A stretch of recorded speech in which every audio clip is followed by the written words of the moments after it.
అన్నమాట సినిమాలో.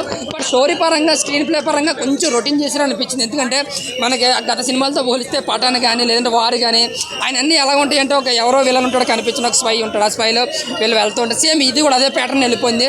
ఒక స్టోరీ స్క్రీన్ ప్లే పక్కన పెడితే ఫస్ట్ నుంచి లాస్ట్ వరకు కూడా కొంచెం బోర్ కొట్టకుండా మధ్య మధ్యలో యాక్షన్ సీక్వెన్సెస్ 10 నిమిషాలకు ఒకసారి సస్పెన్స్ అలాగే తీసుకెళ్లారు. కాకపోతే ఎన్టీఆర్ని మాత్రం చాలా బాగా చూపించి చాలా కేర్ తీసుకున్నారు. క్లోజ్అప్ షార్ట్స్లో కానీ లేదంటే యాక్షన్ సీక్వెన్స్లో కానీ ఎంట్రీ సీన్ కానీ డాన్స్ అయితే సూపర్. నిజంగా చాలా అంటే చాలా బాగా వేసాడు. ఇంకా రుతిక్ రోషన్ మనోడు మ్యాచ్ చేస్తాడు లేదని డౌట్ ఉండేది. ఈ సినిమా చూసిన తర్వాత డౌట్లు అన్నీ పోతాయి అనమాట. ఆయన గొప్ప డాన్సర్ అయిన రుతిక్ రోషన్. ఇప్పుడు తెలుగులో కూడా అంటారు గొప్ప డాన్సర్ ఎన్టీఆర్ అని కూడా.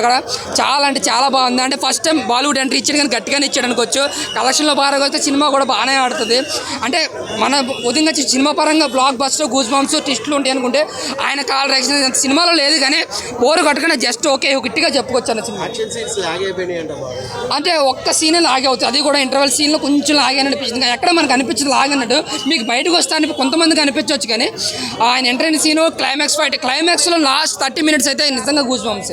ప్రతి మినిట్ కూడా గూస్ బాంబ్స్ ఉంటుంది. అలాగే ట్విస్టులు మీరు ఎవరికి చెప్పొద్దు అని చెప్పి చాలా చెప్పారు కదా, అంతగా చెప్పుకోదగ్గ ట్విస్టులు ఏమి లేవు సినిమాలో. రెగ్యులర్ ట్విస్టులే రెగ్యులర్ మూవీకి ఉండే ఒక ట్విస్టులు లాంటివి ఉన్నాయి. కాకపోతే ఏంటంటే క్లైమాక్స్ ట్విస్ట్ మాత్రం చాలా అంటే చాలా బాగా అనిపించింది. సో ఓవరాల్గా అయితే సినిమా వరకు చూసుకుంటే జస్ట్ ఓకే అన్న.